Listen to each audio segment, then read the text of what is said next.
Hello বন্ধুরা, কয়েকদিন ধরেই আপনাদের মধ্যে কিছু কেউ কেউ আমাকে পার্সোনালি মেসেজ করছেন যে আপনি তো প্রোটিন জাতীয় খাবারের কথা বারবার বলছেন, protein rich, good fat, carbohydrate পরিমিত।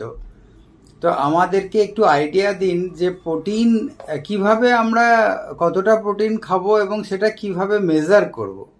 এবং আজকের প্রতিবেদন, আজকের ভিডিওটা কিন্তু তাদের জন্যে, বা আপনারা যারা যারা ইন্টারেস্টেড, যারা হেলদি লিভিংয়ে বিশ্বাস করেন, মিড লাইফ ট্রান্সফরমেশন হাবের সঙ্গে যুক্ত এবং আমার ভিডিও প্রতি দিন দেখেন, ওয়েট করেন। Thank you so much. প্রথমেই বলি যে প্রোটিন আপনি নেবেন আপনার যা বডি ওয়েট।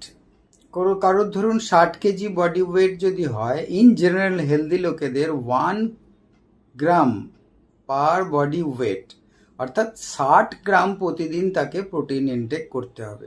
যারা খুব ব্যায়াম বা জিমে যান তাদের 1.2, 1.5, হ্যাঁ, ভ্যারি করে। আর যাদের কিডনির সমস্যা তাদের তো ডাক্তারের পরামর্শ নেবেন, দেখবেন তাদের ক্ষেত্রে 0.6 থেকে 0.8 গ্রাম কেজি বডি ওয়েট করে দেন। তো নর্মালি আমি হেলদি লোকেদের জন্য বলছি সেটা হচ্ছে যে ভেজ এবং নন ভেজ। যদি নন ভেজ খান আপনার কিন্তু মাছ, মাংস, ডিম, এই সবগুলোতেই প্রোটিন সমৃদ্ধ রয়েছে।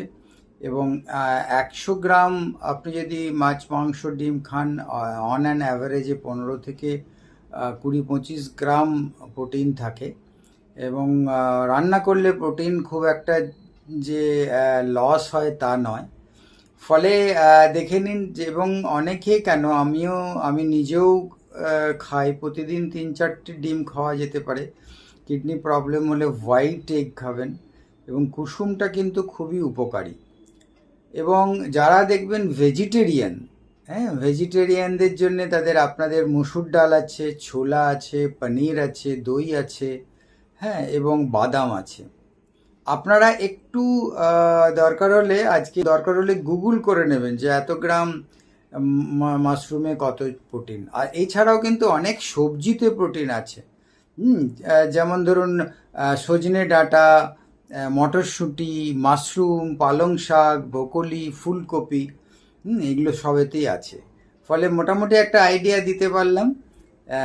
এবং এখনো পর্যন্ত যারা আমার চ্যানেল সাবস্ক্রাইব করেননি তারা করে নিন। মিড লাইফ ট্রান্সফরমেশন হাব, আমি সুব্রত, আপনাদের সঙ্গে মিড লাইফ কোচ।